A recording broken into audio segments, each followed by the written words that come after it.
చూస్తున్నా కదా RGV అడటమిడి channel అండి. అందరికీ నమస్తే అండి. ఈరోజు మనం స్పెషల్గా చపాతీ, పుల్కా, పప్పు, టమాటీ పప్పు, పెరుగు పచ్చడి అన్నీ చేసుకుందామండి ఈరోజు. ఇదిగోండి చూస్తారు కదా. అయితే నా ఛానల్ చూసుకోమని ధన్యవాదాలండి. ప్లీజ్ లైక్ చేసి షేర్ చేసి సపోర్ట్ చేసి మర్చిపోకండి. నాకు సపోర్ట్ అయితే ఇవ్వండి. అయితే ఇగోండి నేను కందిపప్పుని ఒక పావు గంట నానబెట్టుకున్నానండి. నానబెట్టుకొని ఒక పచ్చిమిరపకాయలు ఒక 7 తీసుకున్నాను. టమాటీలు ఒక 3 తీసుకున్నాను. ఈ 3 కలిపి కుక్కర్లో పెట్టేసుకుంటున్నానండి.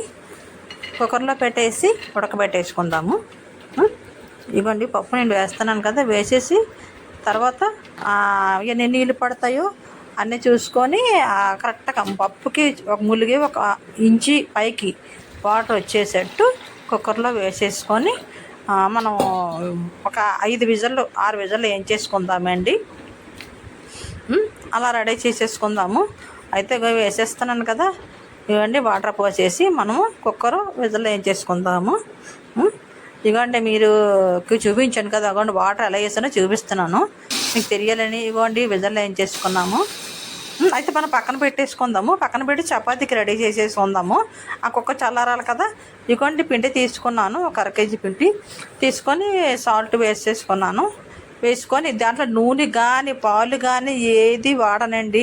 తినేసోడు ఏది వాడను. సింపుల్గా నేను కలుపుతున్నాను. ఇక్కడ ఒక టెక్నిక్ చెప్తున్నానండి. అది చపాతీ పిండి కలిపేటప్పుడు ఏళ్ళన్నీ ఓపెనింగ్గా పెట్టి పిండిని అలా నెమ్మదిగా కలుపుతూ నీళ్ళు పోయాలండి. ఈ విడిగా రావడానికి చక్కగా ముద్ద బాగా వస్తుంది. మీరే చూస్తారు కదా. ఇది మంచి టెక్నిక్ అండి. ఇది ఇలాగ నీళ్ళు వేసిన వెంటనే ఇలా దగ్గర పెట్టి పిసికేస్తే దగ్గర అయిపోతుంది. అలా కాకుండా వాటర్ పోస్తూ ఏలన్నీ ఓపెన్గా ఉంచి పిండిని కలపాలండి. కలపడం వల్ల ఏంటంటే తొందరగా ముద్ద కష్టం లేకుండా చేయి నొప్పి పెట్టకుండా చపాతీ పిండి సులువుగా రెడీ అయిపోతుందండి. మెత్తగా చక్కగా రెడీ అయిపోతుంది. నూనె కానీ పాలు కానీ పంచదార కానీ ఏది వాడలేదండి. ఓన్లీ నీళ్ళతోని వాటర్ మాత్రమే ఉప్పు వేసి కలుపుతున్నానండి. అది కూడా కొంచెమే సాల్ట్ తీసుకున్నాను. ఎంత సాల్ట్ తక్కువ తీసుకుంటే అంత మంచిది చపాతీకి.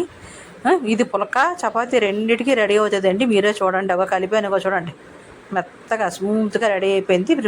ఇది పక్కన పెట్టేసుకుందాము. ఇప్పుడు మనం ఏం చేద్దాం, పప్పు ఉడకబెట్టాం కదా. కుక్కర్ ఉడకబెట్టే కదా, దాని మీదకి వెళ్దామండి. ఇది మూత పెట్టి పక్కన పెట్టేద్దాం. ఇగోండి నేను టమాటీలు వేసి ఉడకబెట్టాను కదా. ఇప్పుడు టమాటీలు పక్కన తీసేస్తానండి.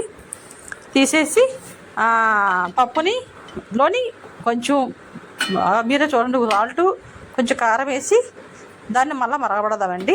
ఇగో టమాటీలు పక్కకు తీసేస్తాను. వాటిని తొక్క తీసేసి చెక్క మెత్తగా పిసికేద్దామండి. మామూలుగా తొక్క తీయడం అంటే అవ్వదు. అలాగే ఇందులో వేసి ఉడకబెట్టేసుకొని పై తొక్క అలా వచ్చేస్తుంది. ఎందుకంటే సాల్ట్ వేసేసుకున్నాను. నేను వీలైనమాట ఉప్పు తక్కువే వాడతానండి. హెల్త్కి మంచిదని ఉప్పు వాడకూడదు అంత మంచిది కాదు. అందుకోసం ఏది వేసినా ఉప్పు తక్కువే వాడతానండి. ఇదిగోండి పొయ్యి మీద పెట్టి కలిపేసుకొని ఇంకా మరగబెట్టేద్దామండి. మరగబెట్టేసి పోపు రెడీ చేసేసుకుందాము. బాగా మరగనివ్వండి. టమాటా ప్యూరీ కూడా వేసేసుకుందాము. ఇదిగోండి మరుగుతుంది. టమాటాలు బయటకు తీసినట్టు తొక్క తీసేసి చెక్క మెత్తగా ఇవ్వండి చేసేసి దాన్ని కూడా అందులో వేసేసానండి. వేసేసి కలిపేసుకుందాం. ఇవ్వండి మరుగుతుంది కదా. పోపు రెడీ చేసుకుందాము. ఎండుమిరపకాయ, శనగపప్పు, తర్వాత కరివేపాకు 3 పెట్టేసి పోపు పెట్టుకున్నాను. అగోండి పోపు వేపేసుకుందాము. చక్కగా వేపేసి అందరూ వేసి కలిపితే పప్పు రెడీ అయిపోయినట్టేనండి. ఇది రెడీ అయిపోయిన తర్వాత మనం చపాతీ మీదకి వెళ్ళిపోదాము. పప్పు రెడీ అయిపోయి పక్కన పెట్టేసుకుందాము. తాలింపు పెట్టేసుకుని అగండి అయిపోయింది. వేపేసాను, రెడీ పెట్టేసాను. పక్కన దించేసుకుందాము. ఇప్పుడు చపాతీకి మనము పెనం వేసుకుందాము. ఇదిగోండి నేను ఉండని ముద్ద పెట్టాను కదా. ముద్దను పొడవుగా చేసి కూడా కట్ చేసేస్తున్నాను. చూడండి చాలా కట్ అయిపోతుందో. అంతా స్మూత్గా అయిపోయిందండి. చక్కగా పిండి ఒక పావు గంట పక్కన ఉంచాను కలిపిన దాన్ని.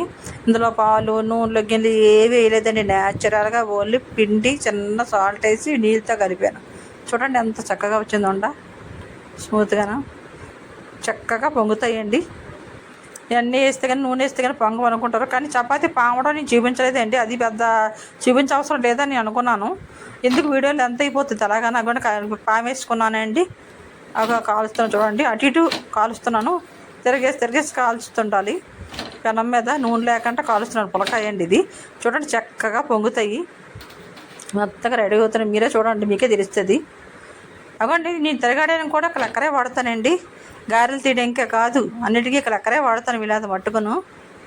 అవ్వండి, చక్కగా కాల్చేసుకుందాం. నూనె లేకుండా పులక కింద సగం కాల్తా నూనె వేసుకొని కాల్చాలనుకుంటే మట్టుకు సగం కాలిన తర్వాత నూనె వేయాలండి. అది కూడా ఒక సైడ్ మాత్రమే వేయాలి. అది కూడా మీకు చూపిస్తాను. మీకు రెండో సైడ్ వేయాల్సిన అవసరం లేదండి. ఇంకోటి కాలింది కదా, సగం కాల్చి తిరగానంటూ చూడండి ఎంత బాగా పొంగుతుందో పులక. ఇది పులక ఏంటి, నూనె లేకుండా నాకు గుర్తుంచుకోండి, అది వాడు గమనించండి మీరు. చూడండి చక్క పొంగిపోతుంది చూసారా. అందులో నూనెలు కానీ ఏవి వాడలేదండి, జస్ట్ పిండి ఉప్పేసి పిండి అంతే. పులక రెడీ అయిపోయింది. ఇవి పక్కన పెట్టేసుకుందాము. పెద్దవాళ్ళు అలా తింటారండి, పిల్లలు అలా తింటారు కదా, అందుకు ఆయిల్ వేసి కాలుద్దాం. ఆయిల్ కూడా జస్ట్ ఎక్కువ వేయకుండా అటు ఇటు సగం కాలేకగోండి. చూడండి ఎంత కాలిందో. హాఫ్ కాల్చానండి చపాతీని. కొంచెం చంచు నూనె వేసి పావేసి అన్నీ తిరగేసేస్తానండి. అంటే దీనికి ఇంకా ఈ నూనె ఇంకక ముందే తిరగేసేస్తే కింద పెనంక అంటుకుంటుందండి. అంటుకుంటే మళ్ళీ అవతల పక్క అంటికిపోద్ది. అందువల్ల సరిపోద్ది, ఏకర అవసరం లేదు నూనె. ఆయిల్ వేయకుండానే కాల్చాలి మాత్రం. ఇంకా కాల్చేసి రెడీ అయిపోయినట్టేనండి. ఇంకా సూపర్గా రెడీ అయిపోతున్నాయండి. మర్చిపోకండి, పప్పు పులక చపాతీ హ్యాపీగా తినండి. పెరుగు తాలింపు తినగా పెరుగు కూడా పోపెట్టి పెట్టానండి. తినండి హ్యాపీగా. నా ఛానల్కి లైక్ చేయండి, షేర్ చేయండి, సపోర్ట్ చేయండి మర్చిపోకండి ప్లీజ్. నాకైతే సపోర్ట్ చేయండి. అందరికీ నమస్తే.